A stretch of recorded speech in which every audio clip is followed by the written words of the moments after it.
Now that you know what to have in mind when choosing the right visual and know what question do you want to answer with it, I'm going to show you a few examples of graphic visualizations. One with quantitative visuals based on a report, and another one with qualitative ones based on quotes. If you work with data, make sure you understand it and have extracted insights from it. So don't focus on the exact data just yet, but rather ask yourself a question. What am I trying to communicate and why? In this lesson, I'm going to show you how to start sketching, but before that, let me show you how I select my examples. For my first example, I'm going to create a thread composed by 3 images for my Twitter account. I'm going to use quantitative visuals in this case. I found this report on World Economic Forum called Global Gender Gap Report 2020. So first thing that I'm going to do is to try to extract the 3 main points that I want to communicate. As you can see, the report is pretty large with lots of pages and also lots of different graphs and tables, lots of data, very detailed. My goal with this thread is find a few very digestible points to share and create interest. So maybe someone that has more interest and want to deepen their knowledge, they could download the entire report and read the whole thing. So what I'm going to do is go straight to the key findings section, which is at the beginning of the report. This part already has probably 10 or 11 top points of this report. So I'm going to read it briefly and see if there's something that can attract more attention.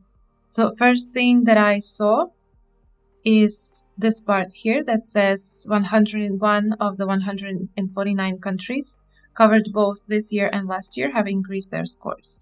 I want to start with a positive number because usually when people talk about gender gap, the numbers are pretty bad and it looks like it's a lot of work to do yet. And it is like this, but to create interest, I want to first start with a positive number. This one basically says that 2/3 of all the countries are doing a lot of work to cover and fill this gap. So this is going to be the first point. Then the next one right here, this paragraph here, it talks about the 4 main gender gaps to be filled. We have the political empowerment gap, which is this one, and it has been closed around 24.7%. So this is one. Then we have economic participation and opportunity, 57.8. This is another one. And we have educational attainment, 96. And health and survival gap, 95. So this could be transformed easily into a graph. Now this paragraph here, the 10th, this could be interesting as well. This one talks about how many years each country needs to potentially be able to close all their gender gaps. I'm going to quickly select the main numbers.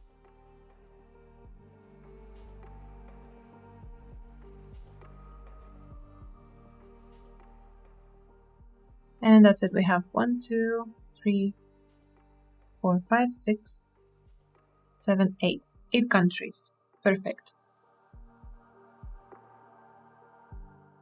Now, when you start working on conceptualizing, for me, the best way to do it is with sketching. So make sure you have enough physical and mental space and prepare a big piece of paper or a notepad and a pen. And let's start. So the first one is 101 of the 149 countries covered both this year and last year have increased their scores. So let's start sketching. So here we're talking about proportion. Probably the most logical thing would be to create a pie chart, which is a great way to represent proportion. In this case, around 2/3 would be covered by those countries that have increased their scores, which is 101. And the rest, which is 48, we don't know whether they stay the same or whether they decreased their scores. So we can't really show the direction here. I think what would be interesting is to show the increasing somehow graphically. So maybe another way to represent it would be in a column chart. Again, this being 101 and this being the rest. Maybe to show the direction, we could transform this column into an arrow. And the interesting thing would be to transform this one as well going down. But in this case, we can't do it because we don't know whether the score has decreased. So this should stay more static. Another option, let's take the arrow as a starting point. And we represent again 101 country. And the rest, maybe we can create some kind of shadow.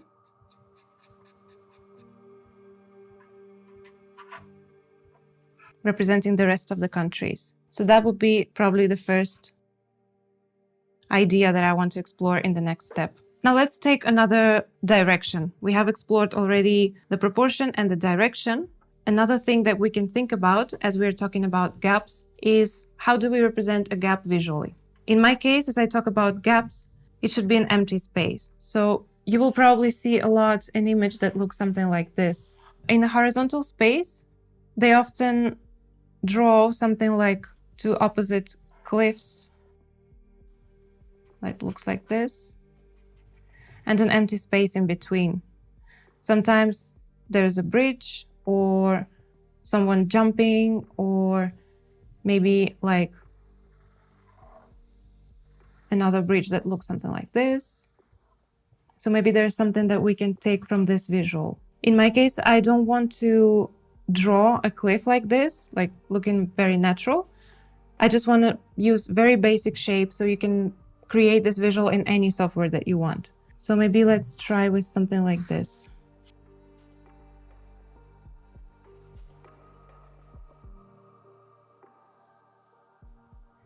Maybe there are two walls, like two rectangles. And the space in between can be filled in some way. Maybe there's multiple bridges.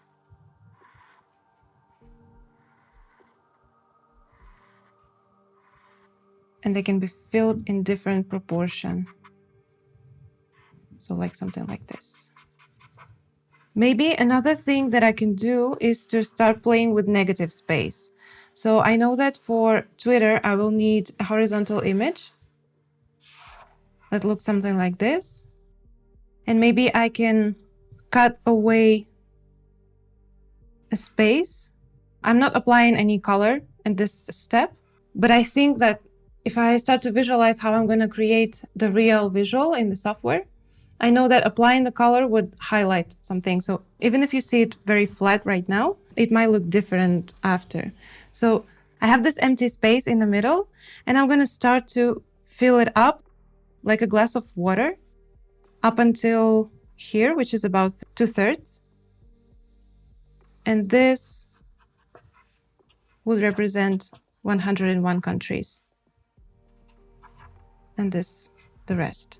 Now, in this lookup, we still have some space for a title, which is great.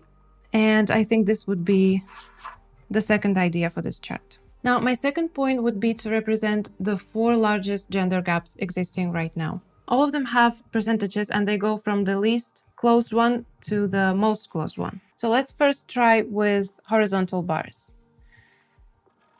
If we have 4 empty bars representing 100%, we can start filling them according to our numbers. So the first one would be 24%, which is somewhere here.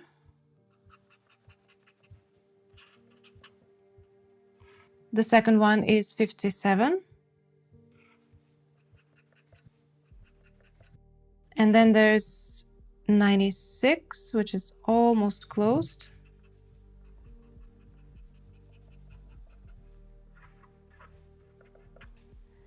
And 95.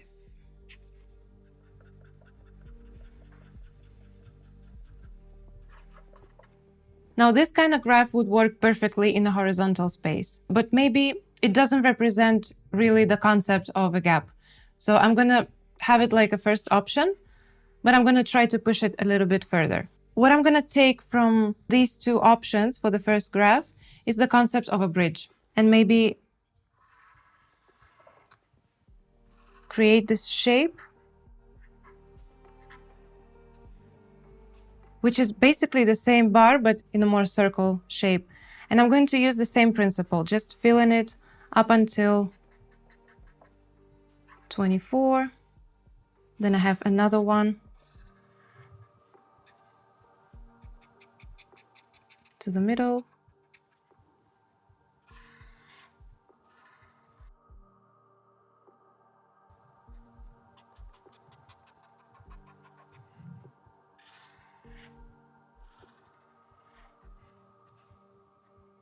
As you can see, you don't have to be precise at all in this step.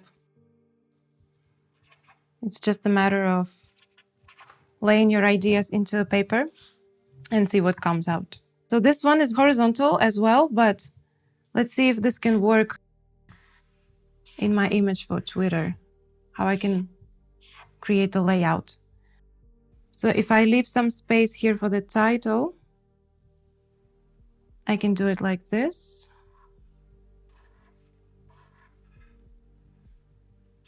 Or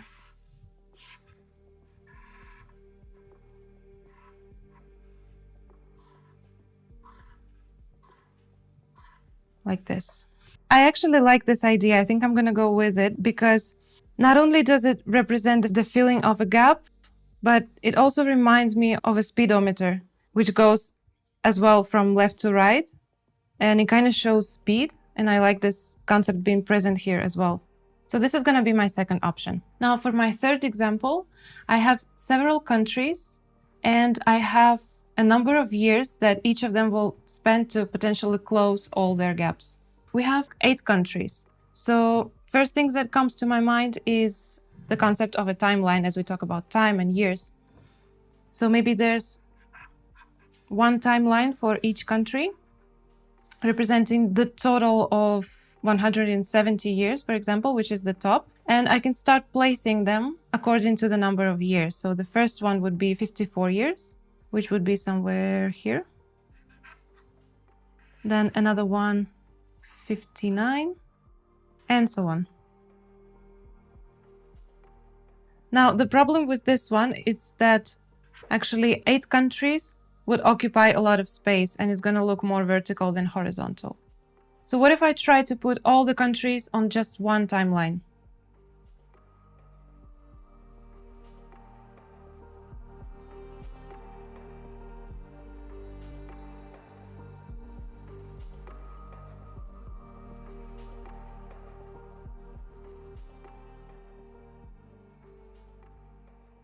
And I will continue placing them on the timeline. I think this would make a lot of sense. And in the horizontal space, it would look something like this. The title in the middle, and then the big timeline with all different countries. So as you can see for this third example, I just have one idea and I will go straight with it. Now, this level of refinement is fine for now. Remember that this step is not about real values or data. It's just about laying your ideas out, creating shapes, and making connections.